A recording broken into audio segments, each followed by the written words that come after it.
Welcome back, guys. My name's Alex. That's Eileen. And you guys are watching and listening to the Straight to the Chicane podcast, where we talk about Formula One. And this week we are back in Barcelona, Yes. Spain. Yep, it is exactly. It looks like that. That's the racetrack. That If is. you can do that, you can make the shape of the racetrack. Mm-hmm. How are you? How was the weekend? Did you enjoy the racing? Well, I'm done crashing out. You are right. You bring that up. She did have a moment. I'm done crashing out. I think we all did. I think there was a moment there. The last 6 laps of the race, I think everybody was on edge, tense. There was a lot of drama. Yeah. And I definitely was I allowed the race to affect my life. And I was crashing out with Max Verstappen.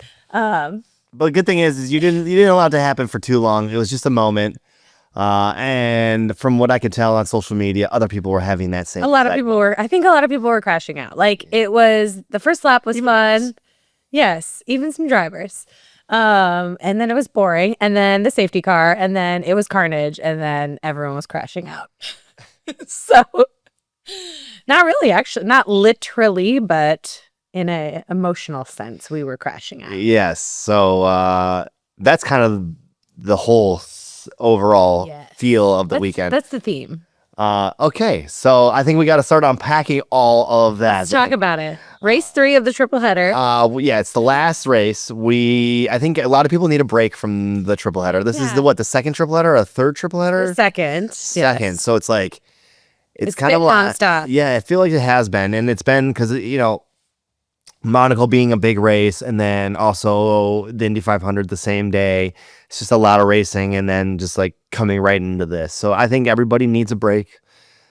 I think it's 1 or 2 weeks off, and then they're back. 2 weeks off. Yeah, yes. It's well deserved. Yeah. So yes, let's kind of lead into it. So going into it, between Monaco and Spain, not a whole lot. No, not a lot of drama. I mean, mostly just a couple announcements. I think the big one was the sponsorship announcement, if you want to elaborate. I mean, there's been a lot of announcements. I mean, we've seen a lot of partnerships coming to F1, which is exciting. So we have obviously Disney.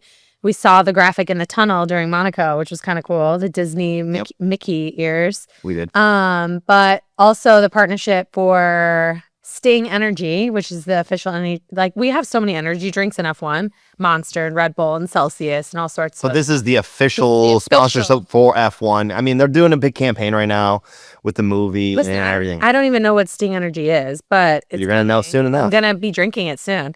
But also Doritos and Gatorade, which is huge. They're gonna be selling Doritos like left and right. They're gonna be handing them out at the tracks. Maybe.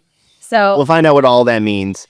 I think the big thing is they're being very popular. Mm-hmm. Maybe is it point of we're too popular now? I mean, it's definitely more money coming into a super wealthy sport and more sponsorships. Like people, I mean, Formula One, we can see it's just the fan base is growing. The popularity is growing. So of course, like bigger brands, bigger deals are coming in. Yeah. So I'm not surprised that we're seeing continuation of it. What I do kind of like about it is that it's the name brands, because Formula One, if you do kind of go down the dark hole, Formula One has had a lot of dark money or like rich, questionable. We're talking about rich. I mean, that's just one example, but like questionable money, that's just one. Like, oh yeah, there's the cryptocurrency. There's all kinds of things like that has been very questionable, even before like the modern times, like back in the early 2000s, back in the 90s. Money's always been kind of questionable. So like, at least like places like Gatorade or like Mickey Mouse and Disney and things like that, those are all like staple, legitimate businesses that are going to bring the brand to something bigger than what it already probably is. It's going to make it bigger. It's just going to continue to grow from here. I mean, bottom line. Yeah. It's pretty cool to see. So anyways, that was the news. That was the new sponsorship dropped. I mean, and really, like, we talked a lot about it on the last episode, and I think a lot of people did, on how Monaco could be better. We officially know we're not doing the 2 pit stop strategy. So we know officially that was no good. Axed. Yeah. Done. So they're going to have to figure something else out. Yes. Different tires or something. There was a lot of things. We heard George talking about, you could be able to choose, when you put on the sprinkler system for the track, when it starts raining. Sure. So a lot of wild, crazy things. But yeah, I think we're past that. We'll see what they come up with next year. Okay. That's settled. We'll figure it out next year in Monaco. Yes. All right. So leading up into Spain, there was a couple of notable things for practice, but the big thing for me is that Alex Albon in practice 3 didn't get very much running in. There were some issues. I know the flexi wing thing is now took an effect on this weekend. Yeah. And all the The teams. anticipation was the hype was through the roof. What was going to happen with this new flexi wing? They all had to create new wings for something that apparently barely did anything.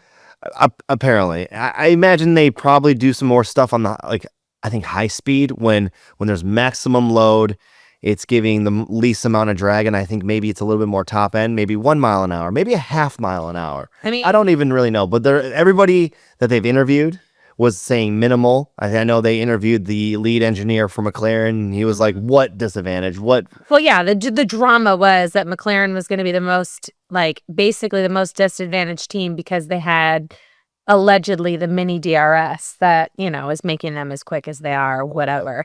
So everyone was, I think, hopeful. I even said it going into Spain. Okay, we're going to see some upgrades. We're going to see some, different things happening. I mean, that really wasn't the case. McLaren definitely didn't take a step back. Nope. And just kept going with it. A lot of people were outspoken about the fact that Lewis Hamilton being one of them, saying it was a complete waste of money. Teams had to invest a lot of money into creating these new wings. And obviously that goes into the cost cap. We have 24 races in a season and a lot of things going into it. So it's definitely being heavily criticized. Okay. So, yeah, I guess that kind of kicked off the weekend. And I didn't see too many teams struggling. I don't know if any, maybe. I mean, I think the rumor is stake is moving in the right direction. I mean, they moved in the right direction. They had a better qualifying. They had a better qualifying, and Hulkenberg had a good finish of the race because of the way the race ended with the safety car and timing and everything like that. Yeah. And tires and different strategies. So, yeah, I think maybe that helped them. Other than that, I don't really know. I didn't notice any difference personally. Anything miraculous. Me neither. Devastating. Anything crazy. I agree. The big thing is I want to talk about too, and is Lance Stroll not participating in the race, but he participated in all 3 practices in qualifying. I don't know how you guys feel. I would have liked to have seen somebody else then race. If he was having this kind of issues in practice 1, practice 2, even practice 3, they should have got him out of there. Right. Well, what if, I mean, who knows? Did he damage his bionic arm or his bionic wrist? And now he's in the situation during quali. Who knows? Maybe. So what you guys if you guys don't know, 2 years ago, a year and a half, a year ago, 2 years ago? 2 years ago. Last year. I'm pretty sure it was last year. Or the beginning of the year before. I forget what it was. Is Lance Stroll was on he was in a bike accident. He had a biking accident and broke both of his wrists. Yes. And it was right before the start of the season. And so he had all kinds of surgery with, very good, world-renowned surgeons and things like that. Yes. And he was back in 3 seconds. And seemed to have been back and healthy and fine. However, maybe something happened and it's causing him some issues. I would have liked to have seen, personally, different driver in. I know that their 2 reserve drivers are Le Mans drivers, and they were off doing some Le Mans, long endurance driving. Yeah. So who could have you had? You could have had Valtteri Bottas in. You could have had a couple other people that were there. Valtteri is the reserve driver for everybody. Yeah. I don't know. How do you feel about that? I'm kind of upset about it. I think we just, you don't really know what happened. What did he hurt himself during practice and he was just trying to get through it? Who knows? Yeah. Or did they waiting qualifying? Sure. Exactly. Did it happen during qualifying? I mean, we didn't see he didn't crash. There was no moments. So, right. I don't think a team Aston Martin is going to say, hey, let's take our second driver out and only have one driver competing in the Grand Prix just because, but I just think he needed to be real with himself if he had, of course, some problems prior to qualifying. Right. But we just, because it sucks because he did have a pretty good qualifying. He made it to Q3, right? Mm-hmm. So, It is, yeah. What happened? I think he was in Q2. Definitely got into Q2. I do know. He wasn't in Q3. I definitely know he got into Q2. You're right about that. Yeah. But I get where you're coming from. It's just hard to tell. So, Aston Martin only had one driver. Very unfortunate situation. Yeah. The next race is Lance Stroll's home Grand Prix. So is he going to be there? I think probably. They did say he was having whatever procedure, like his medical team said basically, hey, you're going to have this procedure done. He can't compete in the Grand Prix. Pulled him out, withdrew, and I think he was like off to immediately have the surgery done. So who knows? We don't really have a whole lot of details if it's similar to the same injury he had before. I'm sure they're going to wait probably until the week of Montreal to like make any announcements, but that would be so unfortunate if he wasn't able to compete at his home Grand Prix. So yeah, we shall see. I guess we shall. If not, maybe Oscar Piastri is like honorary citizen because that's like his thing. Is where can he pull a little bit of nationality from for it to be a home race? So who knows?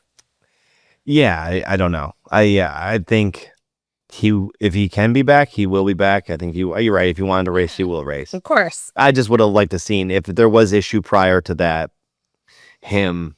You would have rather seen somebody else have an opportunity. I would have an opportunity. I mean, we only fielded 19 cars for the whole entire race. Mm-hmm. Yeah. And it would have been nice to give somebody else their experience, but whatever. Mm-hmm. It is what it is. All right, so that was kind of the big thing, kind of like leading up to the weekend starting. Qualifying was kind of back and forth. It was good. I think that was a little bit of exciting because I thought, can Oscar Piastri pull it off? Lando had it for a second. I think Max slid into like second or third, so we knew he kind of was out of it. He was, yeah. And he's always in the mix. Right, but like just slightly out of it, so it was kind of just the two. And, I was rooting for Oscar, and he got it. I knew Oscar was going to get it. He looked really good the whole entire. He had really good laps. I think. Well, he was purple. So, I could feel it. I was like, Oscar's just got this. And he did. So this is the largest qualifying gap of the season so far. 2/10 to Lando. It was still a McLaren sweep. Yeah. I mean, they were ahead by quite a bit.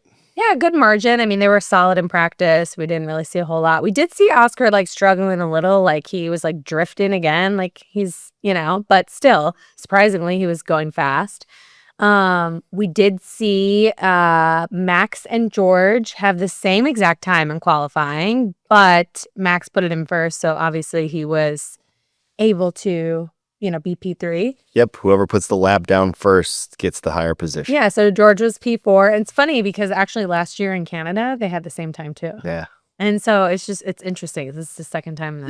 So, I mean, George seems to qualify pretty good, gets the car right on the edge there, but seems like always McLaren has the little extra advantage. Mm-hmm. And this weekend, a little more so. They've got the boost kit in the car. Something like that. A little something. But yeah, I mean, qualifying, I feel like, listen, there's a few highlights. I think McLaren is just far above the range. I think Max is always going to throw it in the mix. I think George is super consistent. I think, Alonso has been a wild card, but he put it into Q3. Pierre put it into Q3. Mm-hmm. And then we saw Ferrari kind of have a little bit of a different strategy. So, this weekend, it was like super hot. What's the tire strategy going to be like? And the race was hotter than predicted, and it was hotter than qualifying. And so is it gonna be some people got messed up on that. A 2-stop, a 3-stop. So Charles chose, at one point I looked up after their first runs and I was like, why is he out of the car? Well, that was his whole focus was he's going to do 1 lap. Lewis ended up doing 2, had a better qualifying position. Only by 2 positions, but it was almost like they swapped. Like typically Charles is P5 and Lewis is P7. Right. And so they swapped this weekend. But so, I think that was kind of interesting to see. And Charles even was like, listen, if I don't have a good play out tomorrow, then it's on me type of thing. But, he took the gamble. So, but yeah, let's talk about the race. Let's get into it. I think for the most part, it was boring.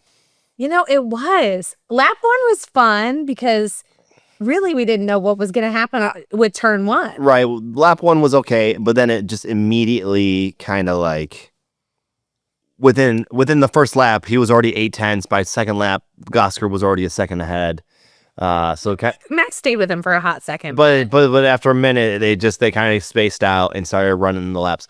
Most of them were all on softs, which was weird. That's what was interesting to me. Yeah, I found that because and then it's like we're coming for 2 weekends where the softs were trash, and who can extend them?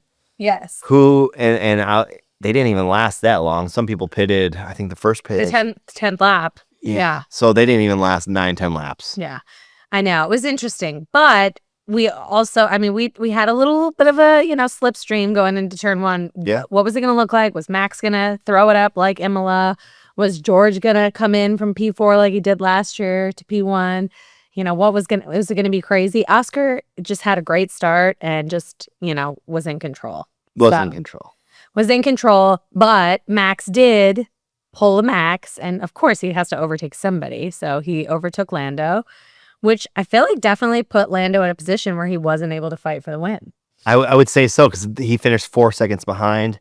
And I would say that first lap right there allowed that to happen. Mm-hmm. Yeah. And caused him to not be able to ever catch up ever again, because those cars were too close to each other, speed wise. There was a couple other little things that kind of happened more in the midfield too. I know Lewis made up a spot, I think, right there. Lewis did, but he had a poor start and he was gonna get overtaken by Charles. Yeah, and then he kind of like boxed Charles out. Did. But he was able to get through. Well, yeah. I don't think he overtook anybody.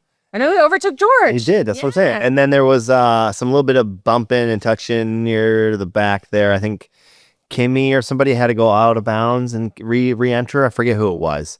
But I know there was that. And Carlos Sainz got into a little scuffle. So the way they had to re-enter once you kind of decide that you're going to veer away from the turning line, this particular course, you can kind of gain a pretty good advantage taking the outside line and going around, because it's just clean space to go full throttle. Literally a runoff train. Yeah, and it's made for that, and you have to go around the 2 billards or cones, whatever you want to call them.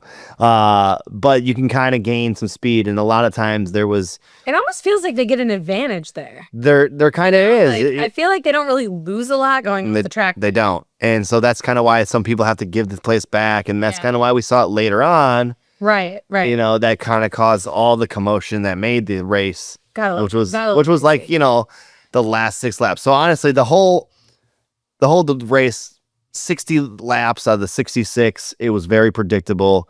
Everything was kind of going as was. It was like a 2-stopper for the most part. I think 1 or 2 people were on a 3-stopper. 3-stop, and his was a little bit going well for him. Yeah, that's what everyone says. Yep, I keep hearing that. It was going well for him. And then we caught the yellow flag, which was Kimi Antonelli's car that kind of broke down and went straight into the. Good God, the poor kid, just the worst luck ever. At least it's not him that we know of, like, causing the engine to malfunction. Right. For the most part, it's all mechanical issues. It's not his driving capability. However, it is hurting him in the rookie standings, because now it's showing that Isaac is Hajar. Well, Kimmy's still ahead in the points. Sure, but the way the driving in the viewership, I would say, is Isaac is definitely looking good, looking better. Yes. One would say that being more consistent in the middle of the season right now. Right. Well, 100%. I think Isaac has been in Q3 consecutively. I think that he's outscored the Red Bull team.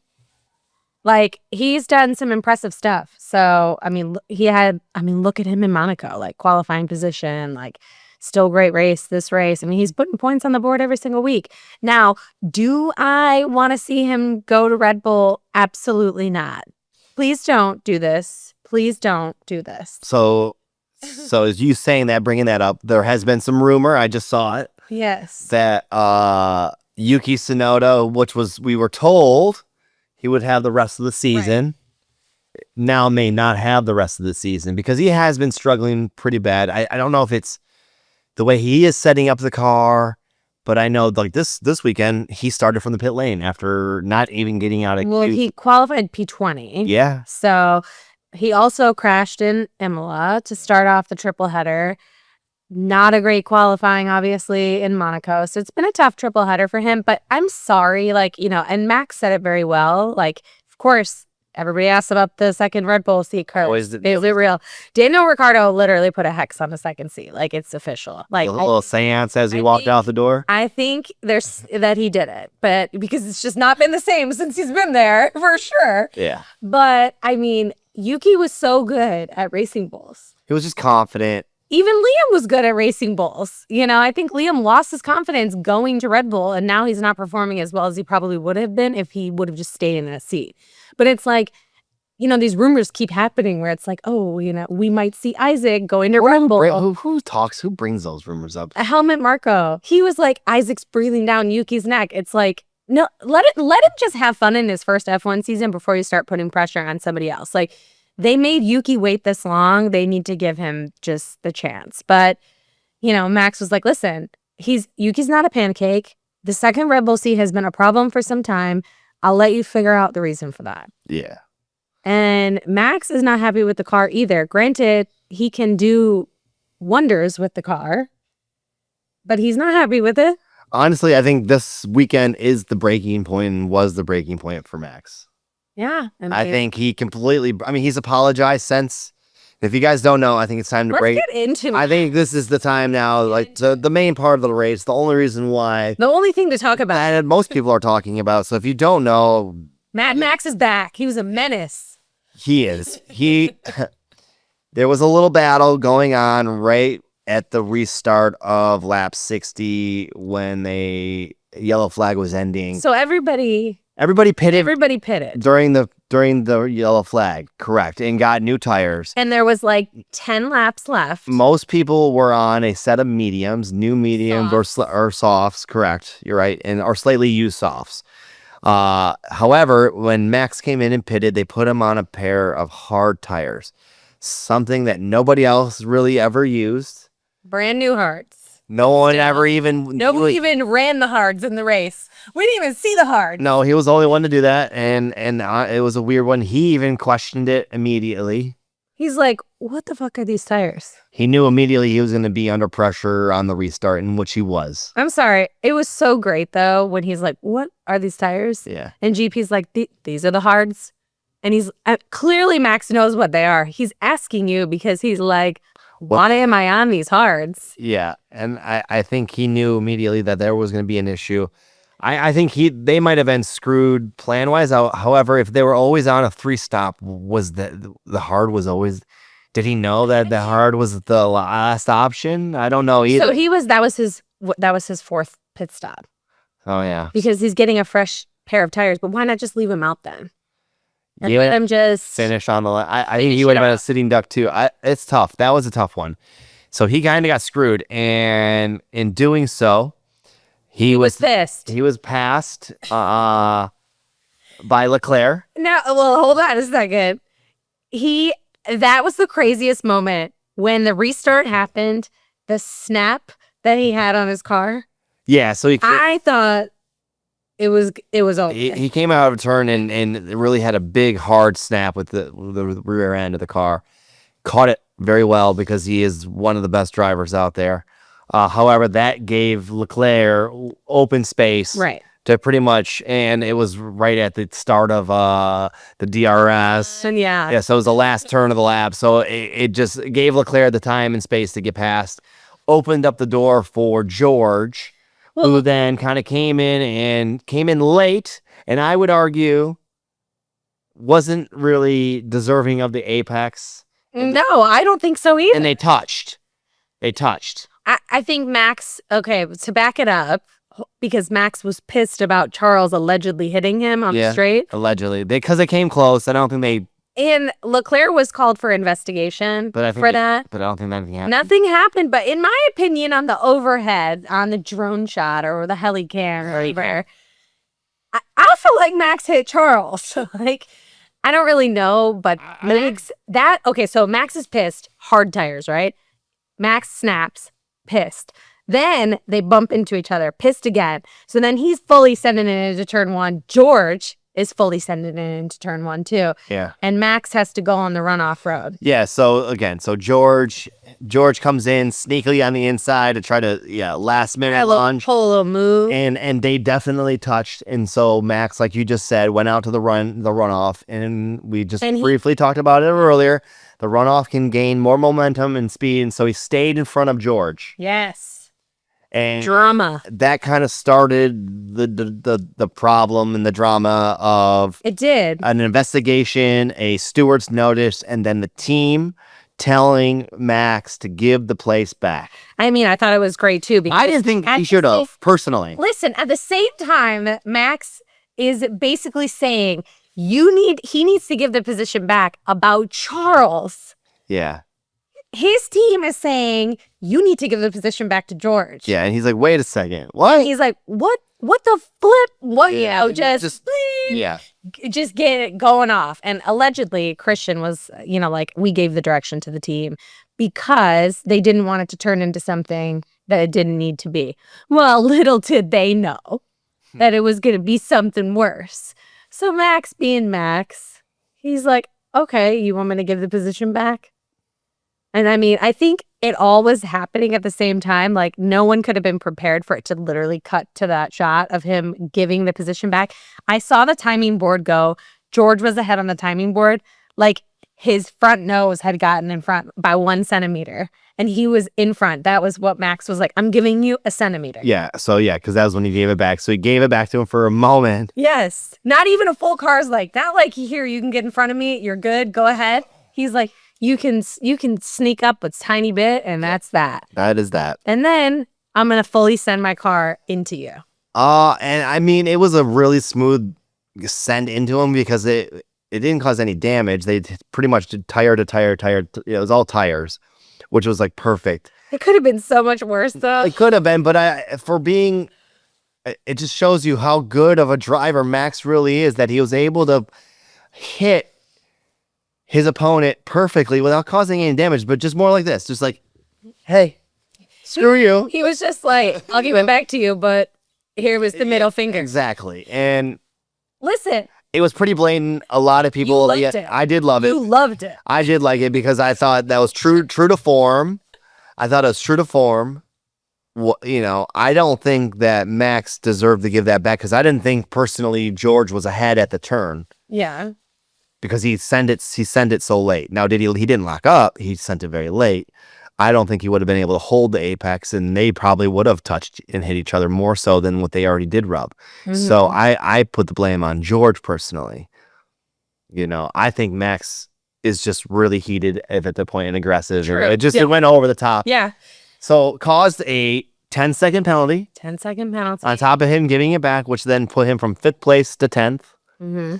And but he had to give the place to George, which was 4th. And then he lost 10 seconds from there, which was the 10th place. Yeah.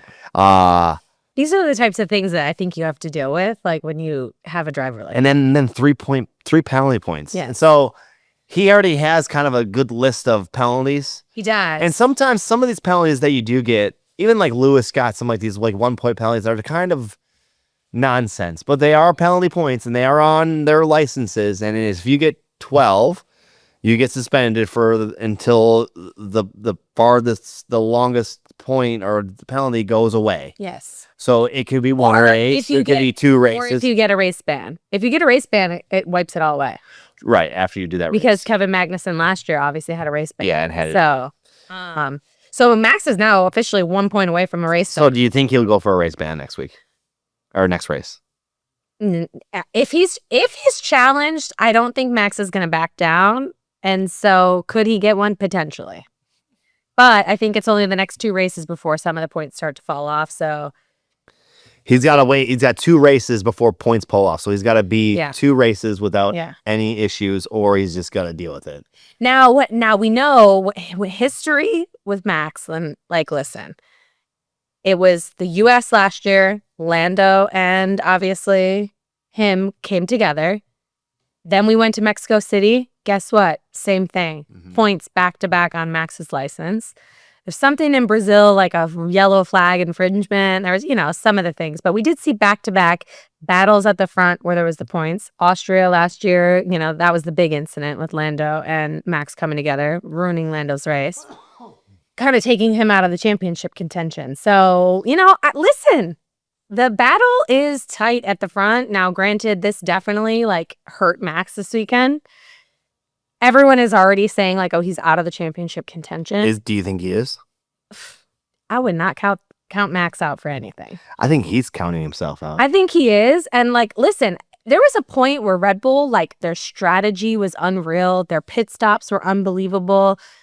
I mean, their driver, obviously, producing everything. Their car, unbeatable. Adrian Newey, now all of a sudden, it's things are definitely, there's some cracks, Strategy this weekend wasn't right.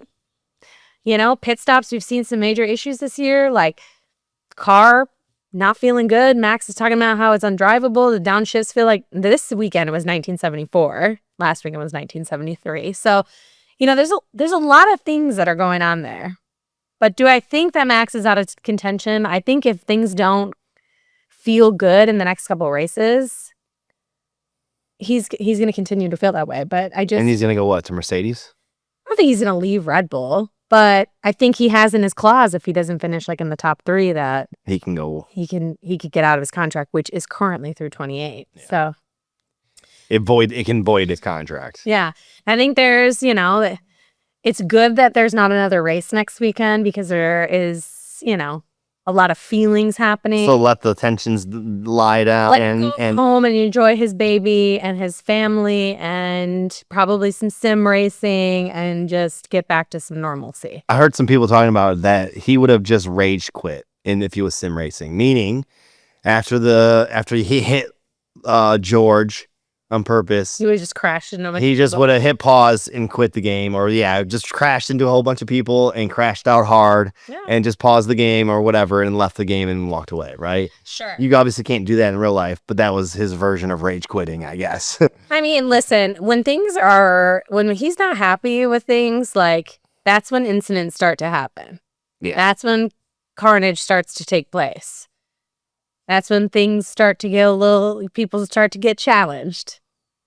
So we've seen it before. We've been around when there's contention. And in the last few years, there really hasn't up until at the end of last season. And we did see a lot of Max's penalty points come on when there was started to be a challenge. So yeah, 2021, hello, I mean, he's got you're right. He's got the challenge from the car being a challenge. Yes. From him not being the top guy right now after 3 seasons back to back to back. Mm-hmm. So he is being challenged on every front. Now, is he being challenged every single race? No. I mean, listen, he still won. Yeah. In Imola. Yeah, I mean, he's still almost there. And like you said, you're not counting him out. Yeah. A lot of people kind of are, but you're still not. And I get it. It's not over until it's over. You never know. It's not. After summer break, the car could be back together and he's winning every single race. You never know. Yeah. Right. That's all very true. Yeah. I mean, he literally said it this weekend and I would agree 100%. If the car is good, he's going to win. Mm-hmm. That's that on that. Yeah. So. All right. Well, that is that on that. I think we've broken down for 15 minutes or so. Max Verstappen. The Max Verstappen drama. Saga. Mad Max. But what happened is that caused Leclerc to get 3rd place. Yes. With the McLaren 1-2 again. They're looking really good points wise. I think they're pulling away on the constructor side of things. I don't think anyone's going to touch them. I don't think so either. They are almost 200 points ahead of P2 in the constructors. Who is Ferrari. And you asked me earlier, how is that possible? It's not that. They've literally had 2 podiums. This season. They were disqualified from an entire weekend. Disqualifiable. Okay. Yeah, that's true. Hello. So that just goes to show you consistency other than that. So Mercedes is having a lot of mechanical issues. They had, multiple DNFs. Yeah. They've had some engine issues, not even just with themselves. Alonso's engine, broke down last weekend. And then Red Bull's second seat is just inconsistent. Yeah. Max throwing away the points. Yeah, Yuki didn't even finish in the points. Yuki was C13. that puts Ferrari in P2, which is so wild considering everyone has just been bashing and bashing and bashing and bashing and bashing. Yeah. So it's still very close between P2, P3, and P4. Like, obviously, Mercedes and Red Bull are still in contention, but, you know, Leclerc was there. Leclerc had great pace, clearly got it right with the qualifying thing to have the right tires. Got team orders to overtake Lewis, which he probably would have overtaken. He was going to, yeah. Yeah. And Lewis was struggling. The rear end was sliding out on him. He had a tough... Something was wrong with his car. He had, There's an issue with that car, with him. Yeah. So listen, Lewis is like down in the dumps. Like everybody, like I heard Crofty do an interview today about how, you know, he was very like not even talkative in the media pen after the race. And he was like, I just want to go home. I haven't learned a lot. So hopefully we can lift him up instead of being a bunch of assholes who hate on people who are professional athletes. And, you know, I think still in an okay points haul. Was I crashing out because he got overtaken by Nico Hülkenberg? I absolutely was. Yeah. I was crashing out. And I'm not going to lie about it. So, you know, but I know he'll bounce back. It is what it is. He's arguably like one of the best drivers, if not the best driver statistically. Mm-hmm. And so do I think he just forgot how to drive? No. Like we still need to give some grace. I just think there was some issue with the car, the tires. Apparently, I don't think that car performs great at higher temperatures, and it was a higher than normal track. But Charles did fine. I feel like Charles had good race pace. Listen, I think Nico was on brand new softs. Lewis was on used softs. Mm-hmm. So it's like, you know, that's a factor into it too. It is. And allegedly the team had said that there was some type of an issue with the car. And I think Fred said that caused some performance issues towards the end of the race. So let's not count him out. I mean, he's still right behind Charles in the driver's standings too. So it is what it is. I was manifesting a podium for Lewis and it didn't happen. So back to the drawing board, but we're still fighting. Yeah, okay? It's not over yet. Yes. Yeah, so that's pretty much it with Barcelona. Like I said, the first 60 laps, boring. We spent 15 minutes talking about essentially one lap. We did. You know what I mean? But it was the last 6 that kind of finished it out, and I think that's it. That's all we need to say about that. I would be remiss without saying that Max was driver of the day as well. So that was my kind of I was gonna ask that. So that was the people's F1's driver of the day was Max. Uh-huh. You said that was your driver? I mean, I think we have to give it to Nico Hülkenberg. He literally went from P15 to P5. Yeah, and that's kind of what I would say is either Nico Hülkenberg or Oscar Piastri. Just another solid weekend. Yeah, real consistent. Put down a really good qualifying lap that was better by like well above his teammate. Yes. And was able to stay consistent the whole entire race and really just led it from front to back. Yeah. That would have been my driver of the day. Absolutely. And honorable mentions of the weekend for me, I have to get them out just because. Alonso home race, first points of the season. We did. I did not bring that up. And it's taken this long for Alonso to finally to get points. Yes. He was definitely excited this weekend. He had some good moments in qualifying where he was woohooing, and he is his biggest hype man. Yep. If there's one thing Alonso's going to do is he's going to toot his own horn. Yep. And I think he was very comfortable this weekend. Felt good. Yeah. Why not? Yeah, got points at home. That's good for him. We're happy to see that. Anything else that I'm missing before we kind of end this podcast? I mean, lastly, for me, I was just so happy to have Nico Rosberg back commentating. So we had Nico Rosberg commentating instead of Martin Brundle. It was Martin Brundle's birthday going into the weekend. So, Nico obviously is with Sky Sports a lot of times, but just not commentating the race. And no, just more of like checking in with Nico and the pit wall. What do they call it? Just like a guest broadcaster? I don't know. Host? Like not like a host, but like just like commentary, like just like live commentary.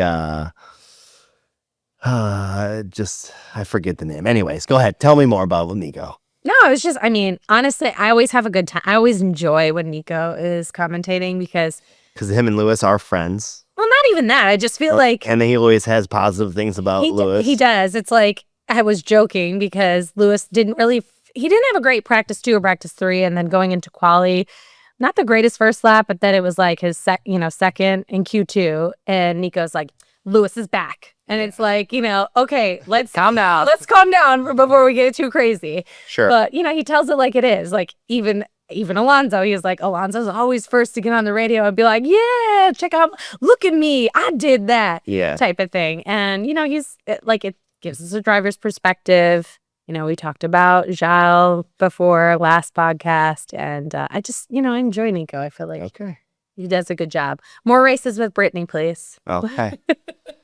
There it is. So I guess we are off for 2 weeks. Yeah. Next race is what, Canada? It's Canada.